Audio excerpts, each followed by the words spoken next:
मधुबन के बाबा मुरली वाले, आपका क्या कहना, आपका क्या कहना। ओम शांति। 5 अप्रैल 2022।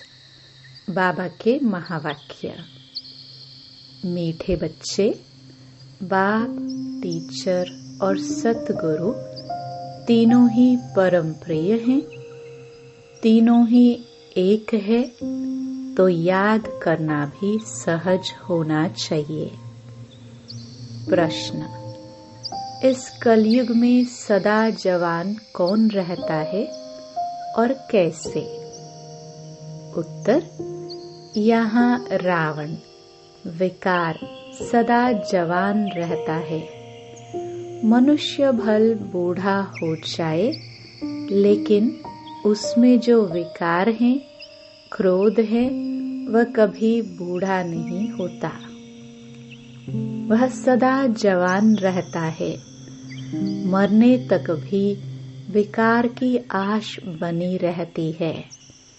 बाप कहते हैं, काम महाशत्रु है, परंतु मनुष्यों का वही परम मित्र है। इसलिए एक दो को तंग करते रहते हैं। गीत। मैं एक नन्हा सा बच्चा हूँ। ओम शांति। बच्चे बाप को याद करते हैं, समझते हैं हम इस समय माया अथवा रावण बलवान की जंजीरों में फंसे हुए हैं। बाप कहते हैं, इससे छुड़ाने वाला समर्थ है। तुम बच्चे जानते हो, हम आत्माएं बलहीन हैं। रावण ने बलहीन बनाया है। यह ज्ञान कोई मनुष्यों में नहीं है। बाप बैठ बच्चों को ज्ञान देते हैं। तुम कितने सर्वशक्तिमान विश्व के मालिक थे, अब कितना कंगाल निर्बल हो गए हो। इसलिए सब पुकारते हैं, हे परमपिता परमात्मा, हमको आकर इस रावण की जंजीरों से छुड़ाओ। हे पतित पावन, आओ। वही पतितों को पावन बनाने वाला है। इस समय है रावण राज्य। स्वर्ग को राम राज्य, नरक को रावण राज्य कहा जाता है। रावण भी बलवान है, राम भी बलवान है, क्योंकि दोनों ही आधा आधा कल्प राज्य करते हैं। मनुष्य तो सब पतित हैं। तुम भी पहले पतित थे। अब पतित पावन आकर तुमको पावन बनने का ज्ञान दे रहे हैं। योग और ज्ञान। पहले तो बाप के साथ योग चाहिए। दुनिया में बाप अलग, टीचर अलग, गुरु अलग है। याद करना पड़ता है, फलाना टीचर हमको पढ़ाते हैं। तुम तीनों ही संबंध से एक को ही याद करते हो। तीनों का नाम एक ही शिव है। परम प्रिय परम पिता, परम प्रिय शिक्षक, परम प्रिय सतगुरु, वह एक ही है। मनुष्य तो टीचर को अलग, गुरु को अलग, बाप को अलग याद करेंगे।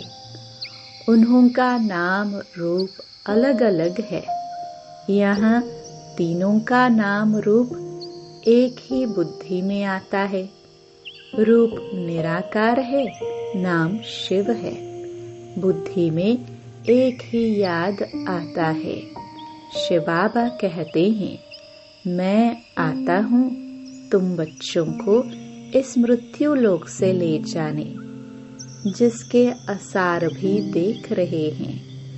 बलवान बनने में माया बहुत सामना करती है, विघ्न डालती है। तुम बहुत चोट खाते हो। माया कभी जोर से थप्पड़ मारती हैं, कभी हल्का। जोर से ऐसा मारती है जो विकार में भी गिर पड़ते हैं। फिर वह असर बहुत समय चलता है। बुद्धि को जैसे ताला लग जाता है। अब बाबा कहते हैं, माया भुलाने की बहुत कोशिश करेगी, परंतु तुम भूलना नहीं। जितना तुम मेरे को याद करेंगे तो वर्षा भी बुद्धि में आएगा और ऊंच पद भी पाएंगे। ऐसा कोई बच्चा नहीं होगा जिसको बाप का वर्षा याद न आए। वर्षा बच्चे से छिप नहीं सकता। तुम भी जानते हो कि हम विश्व की बादशाही ले सकते हैं नंबरवार पुरुषार्थ अनुसार। सब एक जैसी राजधानी तो ले नहीं सकेंगे। यह राजधानी स्थापन हो रही है और जो आते हैं वह कोई राजधानी स्थापन नहीं करते हैं। ऐसे नहीं कहेंगे कि वह रावण के राज्य में आते हैं। रावण का कनेक्शन है ही भारत के साथ। यहाँ ही रावण को जलाते हैं और तरफ तो रावण को जानते ही नहीं। आधा कल्प के बाद रावण राज्य होता है। जरूर सूर्यवंशी व चंद्रवंशी वालों से ही इस्लामी धर्म वाले निकले होंगे। एक धर्म से ही फिर और बिरादरियां निकलती है न। ऐसे नहीं वह बिरादरी निकली तो उस समय वहाँ रावण राज्य होगा। नहीं, वह तो बाद में आते हैं। बाबा तो आकर राजधानी स्थापन करते हैं। वह कोई आधा में, कोई क्वार्टर में आते हैं। सतो प्रधान से फिर तमो प्रधान बनना है। उनके लिए अल्पकाल का सुख और बहुत काल का दुख है। यह भी खेल समझाया जाता है। पहले पावन थे, फिर पतित बनते हैं। पहले एक ही देवी देवता धर्म था, फिर और धर्मों की वृद्धि होती है। देवताएं खुद ही हिंदू बन जाते हैं। फिर किस्म किस्म की मल्टीफिकेशन होती रहती है। वह फिर अपने धर्म स्थापक के पिछाड़ी चले जाते हैं। देवता धर्म प्रायलोप है सब देवी देवता धर्म वाले, परंतु अपने को देवता कह नहीं सकते क्योंकि पवित्र नहीं है। पवित्रता के बिगर अपने को देवता कहलाना बेकायदे हो जाता है। जो असल देवी देवता थे वही फिर क्षत्रिय, फिर सो वैश्य, सो शूद्र बन जाते हैं। अभी फिर तुम ब्राह्मण बने हो। यह बातें और धर्म वाले नहीं समझेंगे। देवता धर्म वाले ही यहाँ आएंगे, बाकी तो बाद में आते रहेंगे। आगे चलकर वृद्धि बहुत होगी। मुख वंशावली की वृद्धि होती है। प्रजापिता ब्रह्मा ब्राह्मण धर्म अब स्थापन करते हैं। प्रजापिता ब्रह्मा के बच्चे जरूर ब्रह्मा कुमार कुमारियां होंगे ना। ब्राह्मण वर्ण वाले ही देवता बनेंगे। ढेर आकर नॉलेज लेंगे। तुम पुरुषार्थ करते हो सूर्यवंशी राजधानी में आने का। उनमें भी मुख्य हैं 8, बाकी तो वृद्धि हो जाती है। जो मम्मा बाबा का बनेंगे, कुछ सुनेंगे तो वह आएंगे।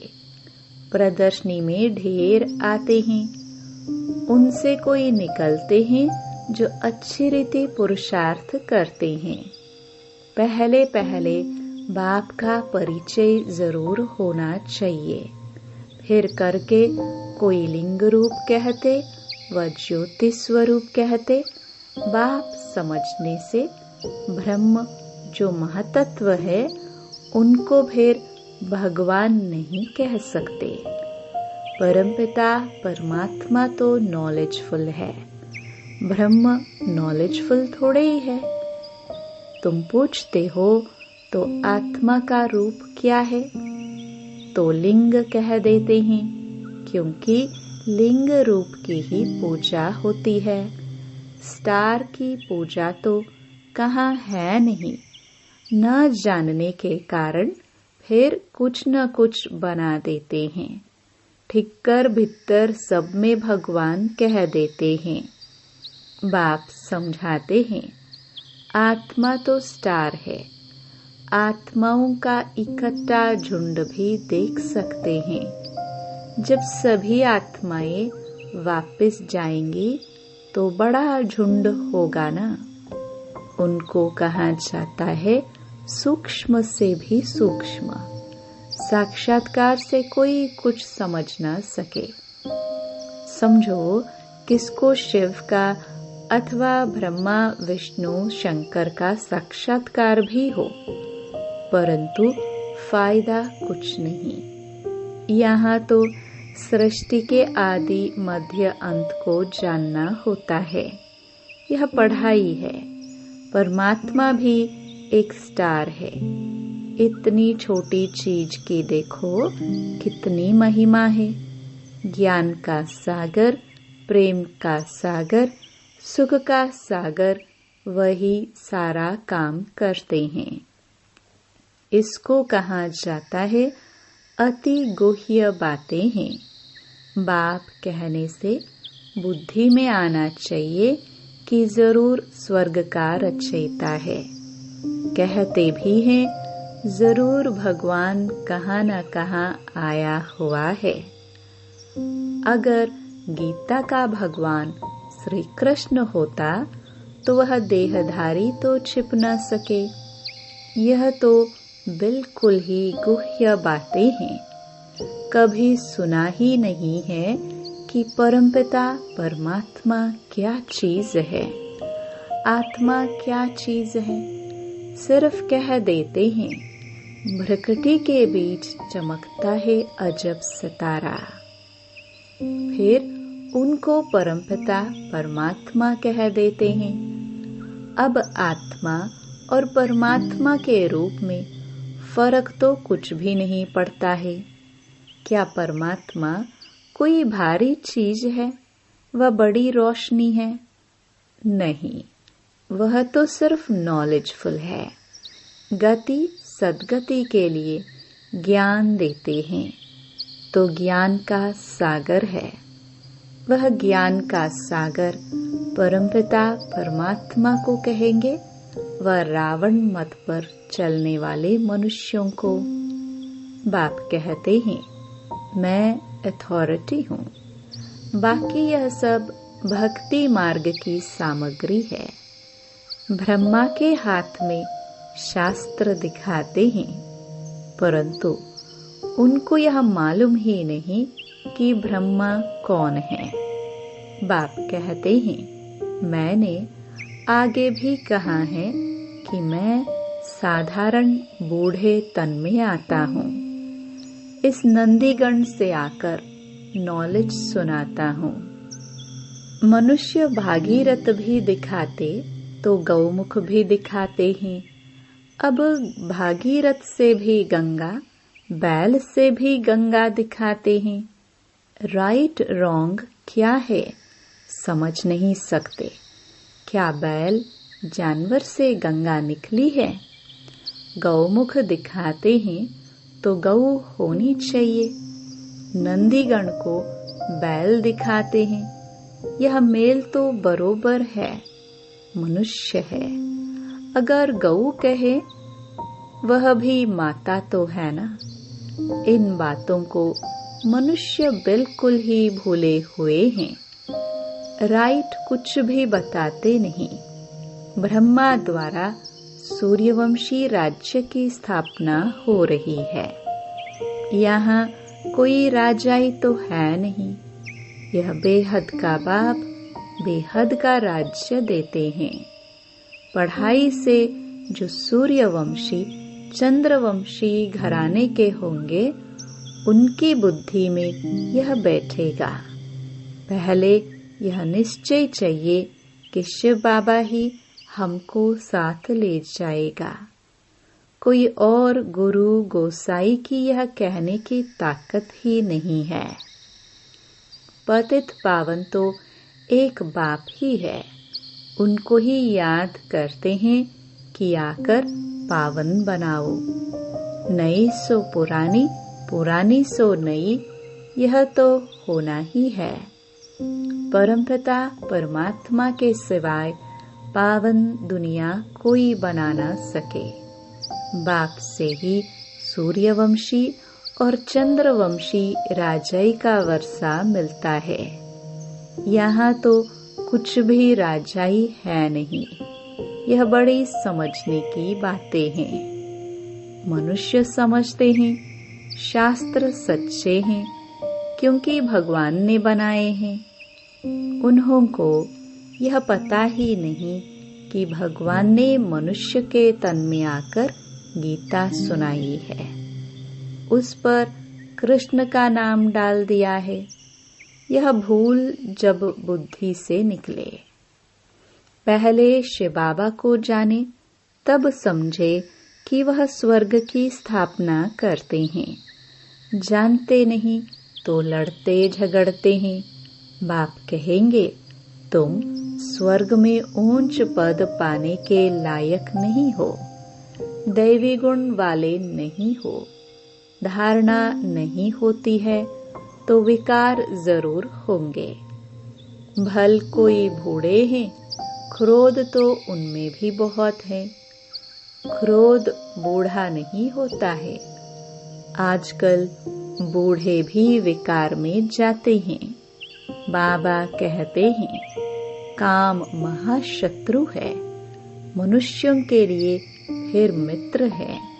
विकार के लिए देखो कितना तंग करते हैं। रावण सभी का मित्र है।